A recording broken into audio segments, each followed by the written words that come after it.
안녕하세요. 미주해석입니다. 크록스가 최근 헤이튜드라는 회사와 인수합병을 발표했는데요. 이것이 과연 잘한 것인지 한번 생각해보는 시간을 갖도록 하겠습니다. 총 인수 가격은 2.5 빌리언입니다. 이 중에 2빌리언은 어떤 공장의 담보대출을 활용한다고 했고요. 50밀리언은 기존의 리볼빙 크레딧, 신용을 써서 하겠다라고 돼 있고요. 흔히 말하는 마이너스 통장이죠. 그리고 나머지 450밀리언은 주식 발행을 통해서 하겠다라고 돼 있습니다.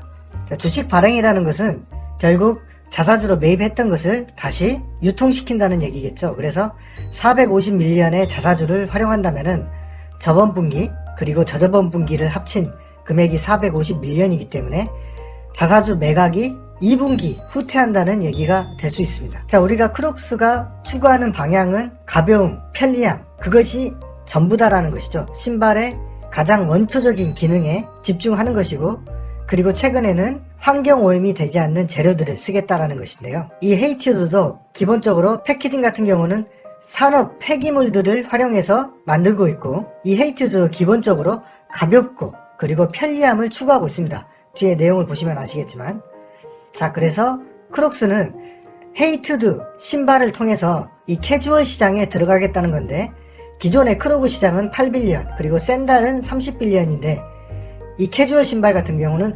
125빌리언, 그러니까 더 큰 시장으로 진입할 수 있다. 무엇을 통해서? 헤이튜드 인수를 통해서. 그렇게 얘기하는 것이고요. 현재 크록스의 자산이 1.8빌리언입니다.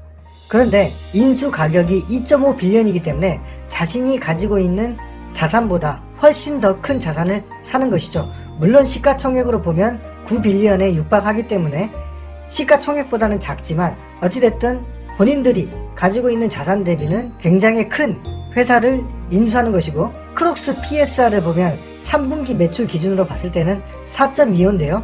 만약에 헤이튜드를 PSR로 계산해본다면 총 인수 가격이 2.5빌리언이기 때문에 연 매출이 570밀리언으로 얘기를 하고 있기 때문에 헤이튜드의 PSR은 4.36입니다. 그렇기 때문에 멀티플로 봤을 때는 그렇게 비싼 가격으로 인수했다라고 보기는 어렵다는 얘기죠. 그리고 크록스가 내년부터는 20%씩 성장하겠다고 확신을 했는데요.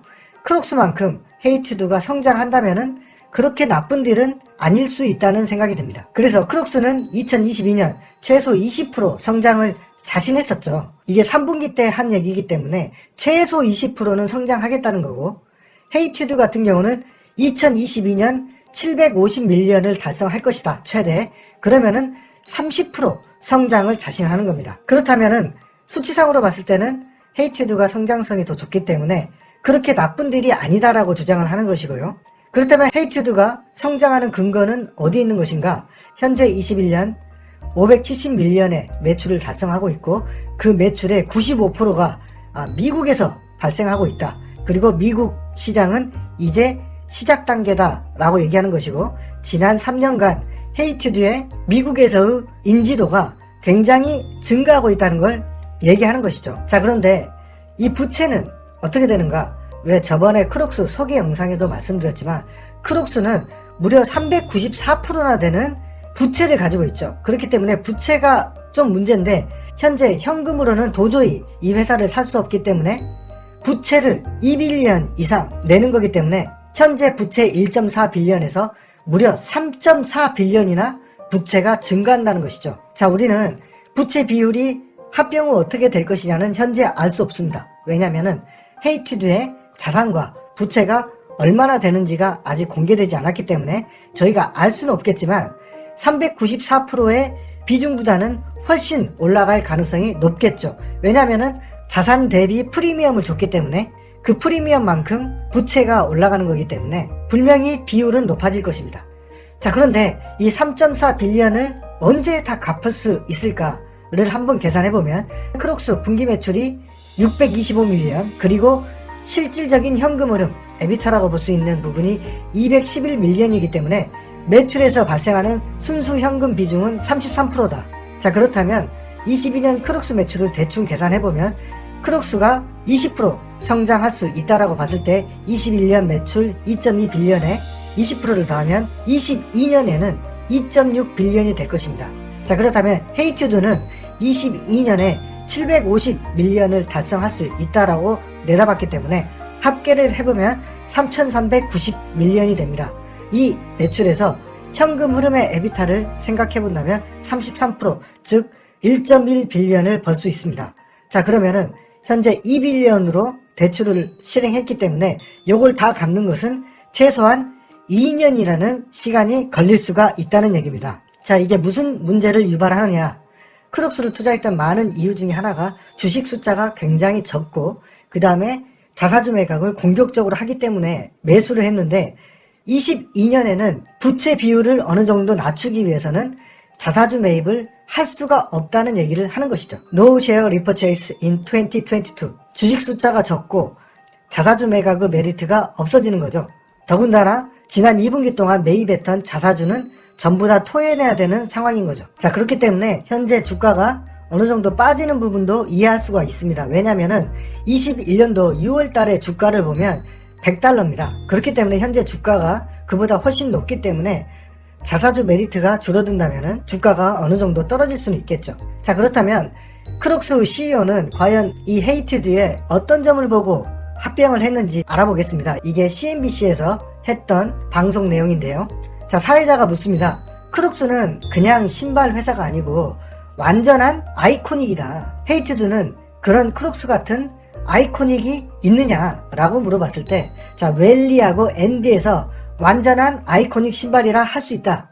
자, 이게 웬디, 월리, 이렇게 얘기를 하는 것 같은데, 이 부분에 헤이티드가 강점을 가지고 있고, 신발이 굉장히 편안하고 가볍고, 그 다음에 신고 벗는 게 너무나 좋다.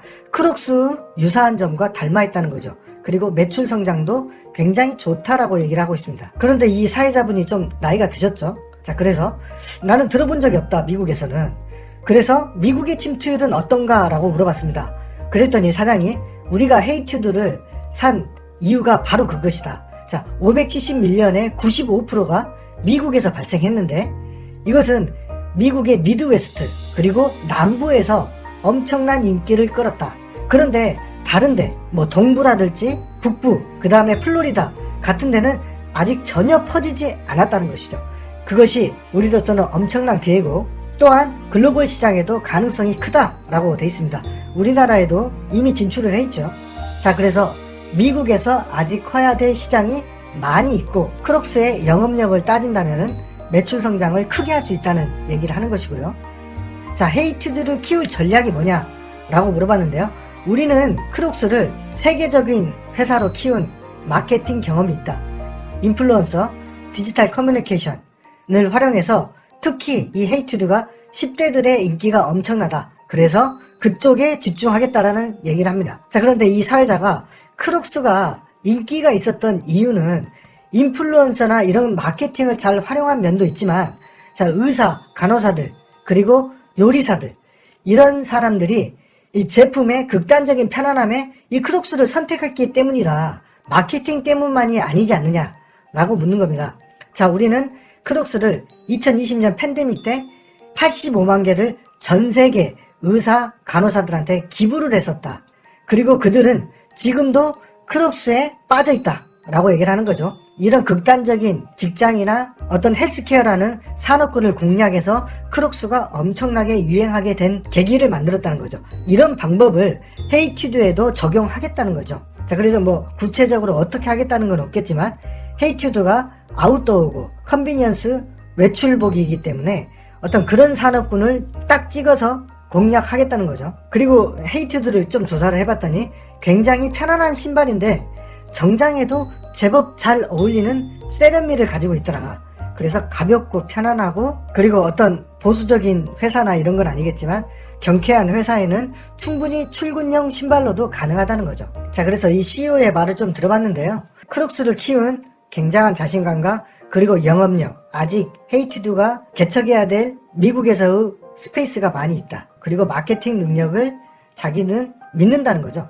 자, 그래서 헤이티드 인수합병을 정리를 해본다면 굉장히 큰 인수합병이다. 그냥 보통 작은 회사를 인수한 게 아니고 정말 큰 회사를 인수한 것이고, 이건 크록스의 명운을 건 인수라는 것을 알 수 있죠. 그만큼 이 헤이티드에 대한 굉장한 자신감이 없다면 이렇게 할 수 없었을 것이라는 생각이 듭니다. 그럼에도 불구하고 헤이티드의 미국 성장이 1분기, 2분기에 어떤 성과를 보여주지 않는다면 주가가 크게 폭락할 가능성이 있겠죠. 만약 헤이튜드가 미국에서 30% 이상 성장이 가능한 것이라면 굉장히 좋은 들이고, 그리고 크록스는 이미 미국을 다 뚫어놨기 때문에 영업력, 마케팅도 기대가 되는 부분이고요.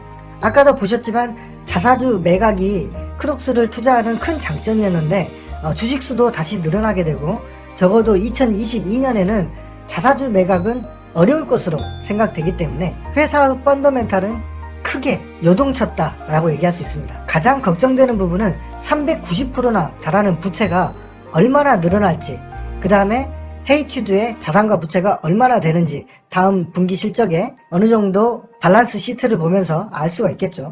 그래서 이것은 반드시 체크해야 될 문제고요.